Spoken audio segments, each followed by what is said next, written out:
Welcome back. Now, the battle between members of Parliament and the Salaries and Remuneration Commission over House allowances entered a new arena this week, with the SRC promising to move to court to compel the MPs to refund the housing allowances that they pocketed at the end of last month. Get this, to the tune of at least 1.12 million Kenya shillings. Now, at this time, we speak to the chairperson of the Salaries and Remuneration Commission, Lyn Mengich. And you can weigh in on this discussion. 2242 is our SMS line. Use the hashtag tonight. Let us know what your thoughts are, and I'll be reading them to you as the program continues. Madam Chairperson, I had welcomed you before, but karibu once again to the program. Thank you. I want to begin by reading an SMS, a tweet that I actually read just before we took the break. Elijah Makori is asking, MPs paid themselves, according to something that you said at the start of the program. Surely, doesn't make sense. Who paid them? Who deposited money to MPs' accounts without your knowledge? And they remark, only these things only happen in Kenya. How do you respond to that? The Parliamentary Service Commission paid members of Parliament and senators house allowance, and procedurally, because it was not within their constitutional mandate to actually do that. So the reason why we're saying that they paid themselves is that the Constitution under Article 260 clearly established Salaries and Remuneration Commission as the only commission to set and review salaries of members of Parliament and all state officers. Indeed, what that mandate of the Constitution clearly states is that the Commission sets, reviews, remuneration and benefit for all state officers. Okay. Yes. So who are you going after? Is it the MPs because you say you want them to refund the money, or is it the PSC? Parliamentary Service Commission is the body that actually made that decision to unconstitutionally pay both the Parliament, members of Parliament and Senate. So who are we going after? Yes, that's it what I is want to both know. parties, because even the members of Parliament and senators themselves, they know the Constitution. They do know what the requirements are. So if I accept a payment with knowledge that actually it has not gone through the due process, then I am also part of the problem. So will you ask the PSC to be surcharged? Are you going to include the PSC as a body in as you move to court? Is that the plan? The body actually is Parliamentary Service Commission that made the decision. So that is the body that we will be taking to court. Okay. Kenyans are hearing this and probably wondering, where do your powers end? Where do the PSC's powers begin? How is it that they can make such a movement without consulting you?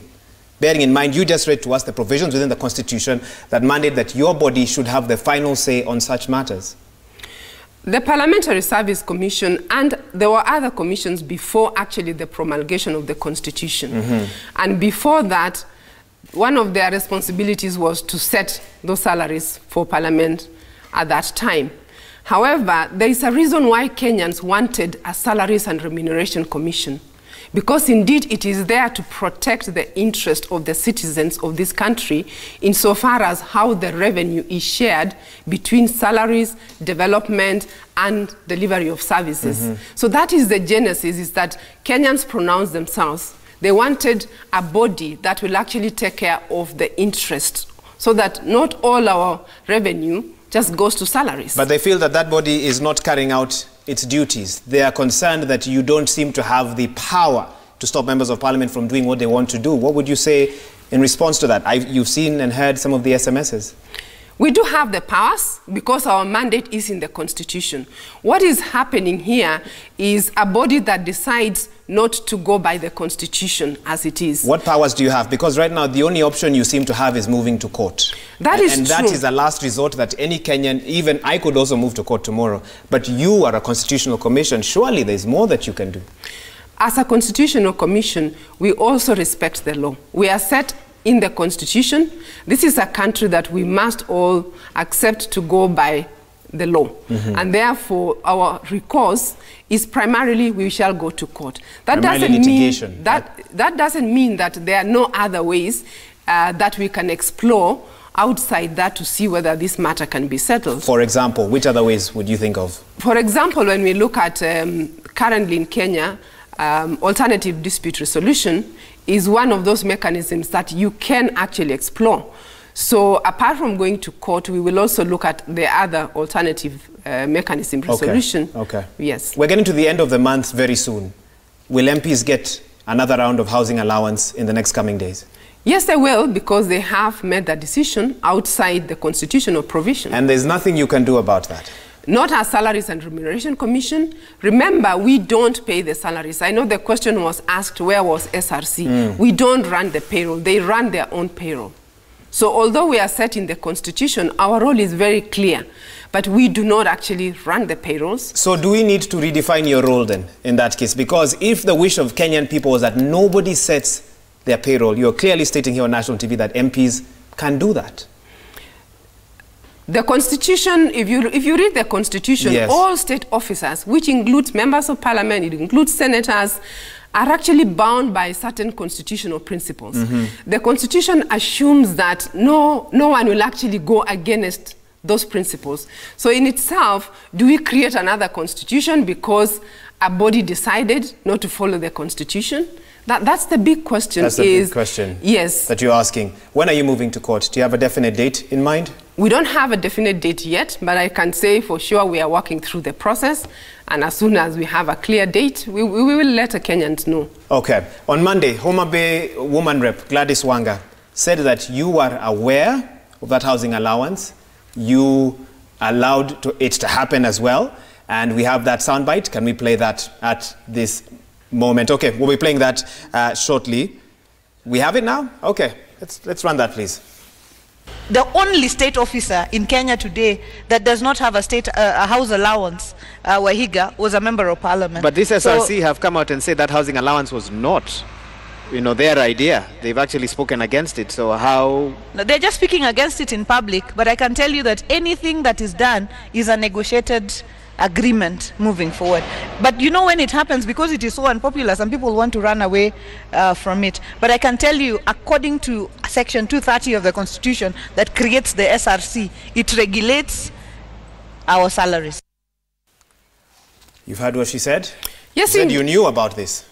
What she said, that SRC is the only body that would actually regulate salaries, is correct. However, I want to categorically say when it comes to how we advise or set salaries, it is not verbal, it is in writing. So indeed, if that was true, there would be something that you can show and say it was signed. Let me state categorically that no, we did not. No, you did not. We did not. When did you discover that the housing allowances had been paid? Did you find out like the rest of Kenyans long after the deposits had hit the account, or did you know before? We knew when it had already hit the account. You had no way of knowing before that? We had heard that it might happen, but it was not something that we actually had any evidence of it happening. Until it happened? Yes. Okay. Do you have any more leverage, Madam Chair? Or do we just wait until you move to court? In terms of Parliament getting back to you, you've been quite vocal this week. Have they responded in any way to show you that they might listen to your demands? At the moment, they have not reached out to us. As I mentioned earlier, we are prepared to look at other dispute resolution mechanisms, but what is very clear is that we cannot compromise our mandate as a commission, because it's a constitutional mandate. So even in those discussions, it is really clear that we've got to respect what Kenyans wanted in that constitution. Okay. There seems to be bad blood between your body and Parliament. In fact, your predecessor faced a tough time on her way out of the commission when she was being vetted in Parliament. I'm sure you followed that quite closely. What is your relationship like with the National Assembly? How do you engage? Let me not call it bad blood, because these decisions are, first of all, they are not personal decisions. We all make these decisions as a body corporate, as a constitutional office. So I don't want to call it bad blood. Do we talk? Do we engage? Yes, we do. Away from the media? We do, when we may disagree, but it doesn't mean that any of us has a right to actually do what is not constitutional. Okay. Yes. Now, let me get this clarification from you. You've been on record saying that MPs basically receive double housing allowances. Can you explain how this works? Because for a normal employee who gets a housing allowance, the housing allowance is separate from their gross pay. But you say for MPs, their housing allowance is actually captured within their gross pay. Please clarify how this came to be. Let me explain that this is, first of all, it is not unique to Kenya, neither is it unique to just the public servants. When an employer decides to pay salaries, you've got two options. You can either consolidate your salary, or you can pay as segregated. In other words, you have very many allowances and you pay them as a segregated structure. So those are two options that any employer has. Now, insofar as this matter is concerned, before 2013, indeed the salaries of members of parliament and all state officers were segregated. There was the basic salary and there were quite a number of allowances. Some of those allowances were remunerative, some were not. All the remunerative allowances were put together as a consolidated salary. Now, that was a decision that was made in 2013. So prior to that, that house allowance was there. So when you add up something and you join together, you cannot then say, I don't have it. Wouldn't it be a lot simpler to simply separate the housing allowance? Therefore, you could actually show Kenyans, this is the housing allowance that MPs get, because MPs claim that's not captured appropriately. It is captured and it is allowed. Even if you read the Employment Act, it is recognized that you can, as an employer, actually consolidate. Yes, and it is the standard practice in the world. An employer makes that decision for a good reason, to actually do that consolidation. So the decision that was made is not new, it is not unique, it is acceptable practice, and therefore you cannot argue that although I had a house allowance, because you have added it up, it doesn't exist anymore. Okay. It still exists. Let me read a couple of SMSs here. Let me see here. Nico Kibet says, Lyn Mengich should tell us about what National Assembly Speaker talks about being targeted by SRC. And a second one here for you as well. Godfrey Barasa, where it says, SRC should do its job of salary regulation, ratification and certification. Their explanation on how MPs got paid themselves is not only laughable, but flimsy as well. Can they do their job or be disbanded immediately? How do you respond to that? Let me start the first question. Just go. The one about some enmity. Talk about what the National Assembly Speaker said about you, yes, about them being targeted by the SRC. Yes. Now, let me first say categorically that the members of parliament are not discriminated in any way. All state officers have the same salary structure, that their salaries are consolidated. So there is no discrimination. In fact, as we speak, it is only members of parliament and Senate that have paid a house allowance. No one else has that house allowance. So there is no discrimination. There is no discrimination. And your answer to the second tweet there that said, either show us that you're working or be disbanded. Don't say that you're not able to do anything. How your response to that tweet? My response is, our work as a commission is not just ends at the issue about the allowances that we have seen. The commission has done quite a lot since it was established in the Constitution. It has done its mandate to actually establish salary structures for all public sector. But on matters of reining in members of parliament?